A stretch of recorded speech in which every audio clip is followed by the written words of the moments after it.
because I really didn't know if I was coming to say goodbye or if we were going to have a positive outcome.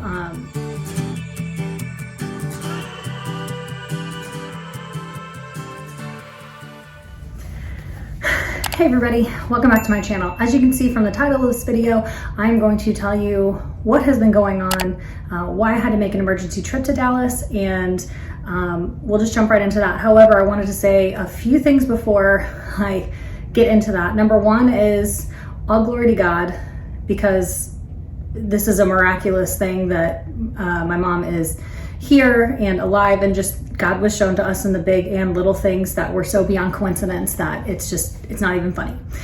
Two, anything I say in this video is not medical advice. It is not any kind of anything. It is just our experience and story. And three, I have just about 20 minutes, which is great because that means I can give you the synopsis of the story as quick as possible without being too detailed. And four, I am doing this with the permission of my mom to share this story with you. So again, I don't want to go into like major details, but let's jump right in.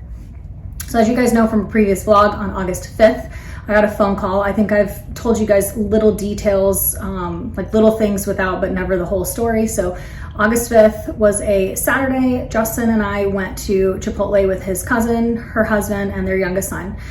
We were gonna go to a craft fair about 20 minutes away. As Justin and I got in the car and we were getting on the road, my sister called.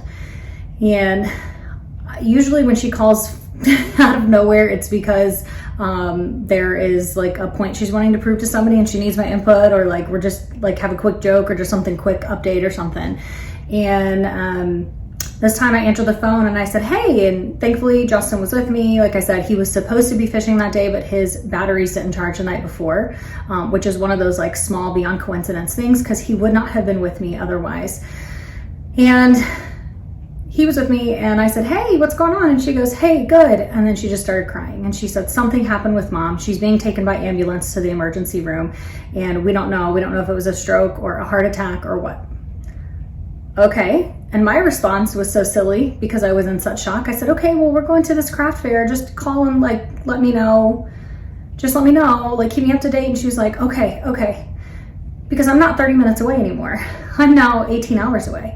So I hang up the phone, I'm the one driving, and which is silent. And I look at Justin and I go, I don't know what I'm supposed to do. I can't just drive 30 minutes, right? And he's like, we get you to the airport. Like, let's drive there right now and drop you off. I said, let's go home. Let me pack a few things and then I'll go. I just want to have a few basics. He's like, great. So as we're driving home, he is getting me a one-way flight to come to Dallas. We get home, I pack up within I think 25 minutes, really. I only brought a carry-on, as you guys know, and those few bags, the tote and the book bag, blah, blah, blah. Didn't matter. None of that mattered. And he got me to the airport, and I swear, again, this is one of those things, like, I must have got the last ticket for this plane, for this ride to Dallas, this plane ride to Dallas, because they were then asking for people to switch seats or give up their seats, and there was no way I was going to give up my seat. And I would have explained to them, if they had called my name, I would have explained like what was going on and that it's an emergency. There's no way. Because I really didn't know if I was coming to say goodbye or if we were going to have a positive outcome. It's warm. I'm warm telling this because it's a lot. That is a very humbling feeling, and I prayed a lot during that flight. So I think I got the call around 12:31, and I was on a plane by like 3:15. I landed in Dallas 4:45. My brother-in-law picked me up, took me straight to the hospital. By the time I got to the hospital, they had still not seen my mom. So what had happened in that time was they had taken her by ambulance from our house to a level 3 trauma hospital. From there, she was awake. I guess let me back up. What happened is she was at home Saturday morning with my dad, and she has had some, we'll just call it like vertigo type things in the past. It's not what it's called, but we're just gonna call it that for the sake. So it had been blood pressure, whatever, which can be connected to the heart, but not directly. And anyway, my dad was in the living room and my mom was in the kitchen, and they had been running around that morning, came back, my mom's putting groceries away, and my dad heard her say, oh no, and then just saw her kind of lower to the ground. And in the past, she's been able to like feel something coming on, set herself down, whatever. So he said, are you okay? And he got up and went over there. He was on the phone with his brother, and he hung up. He saw her laying there, face down, unresponsive, not breathing, gasping, I guess, deep for breaths, but not breathing, heart not beating. She had gone into full cardiac arrest. We didn't know that at the time. So he's on the phone, he goes and unlocks the front door, comes back to my mom, and they have him start compressions. And I can't imagine having to do that for a loved one. I would. I hope I'd be able to, but again, just like the Holy Spirit took over and just guided his every move. And the firehouse is right at the front of their neighborhood. So they were here, they had to be here within 2 minutes. He saved my mom's life. And every health professional has said so.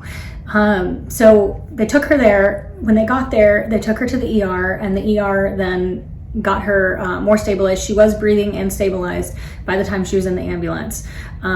So when they got there, she was awake, but she had been intubated. She couldn't talk. And my dad and sister did see her. They were with her. She was crying, I'm sure very scared, didn't know what really was going on. And then they had to leave and go to the waiting room while they got my mom ready to go into the ICU. From there, their protocol is to do hypothermic protocol. I don't know what exactly it's called, but basically they lower the body temperature to preserve brain and organ function in the instance that there was so much loss of oxygen and blood pumping that there could have been damage. So there were a lot of hurdles in this as we go into the story that we just didn't know day to day. Each day was a breath out and then a holding our breath again.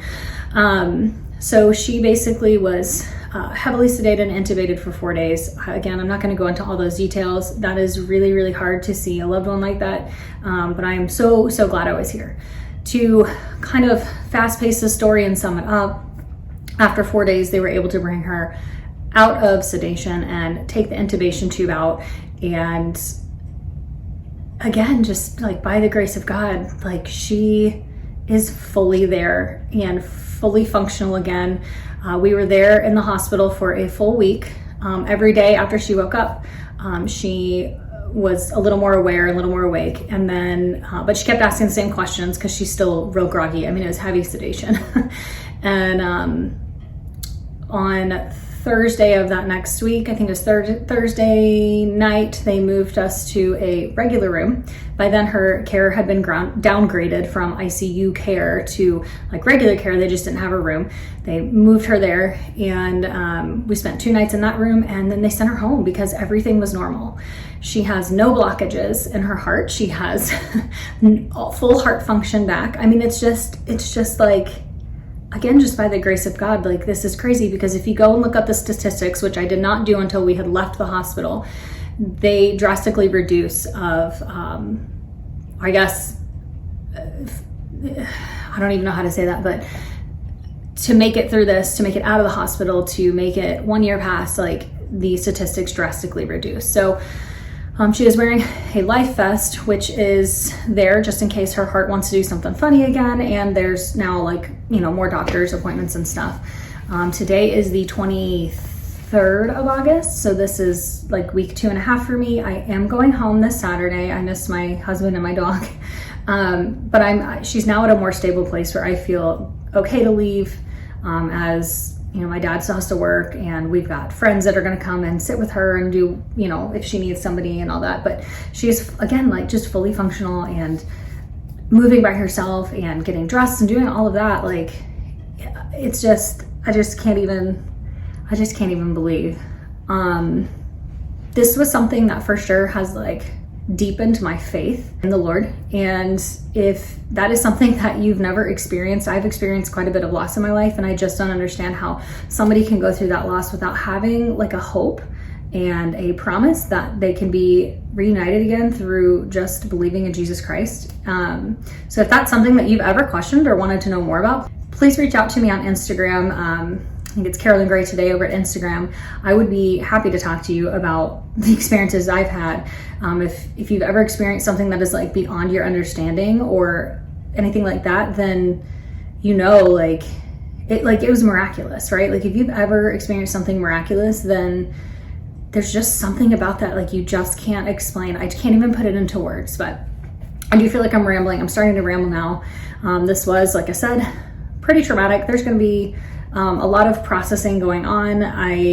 Each day that she's doing better helps my heart heal, helps my dad, my sister. It just helps us all like breathe out. Again, none of this is medical advice. None of this is anything down that road. This is just our story and what went on.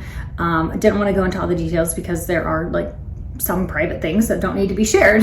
But overall, that's what happened. We are so glad to be on this side of it, and we know that there's still a journey ahead, but we are so grateful. We are so grateful. Thank you to everyone who said prayers, that people that we know, people that I know through YouTube, but like you guys have reached out and, you know, said that you were praying good thoughts. And I just like fully appreciate that. My family and I felt every single one of them.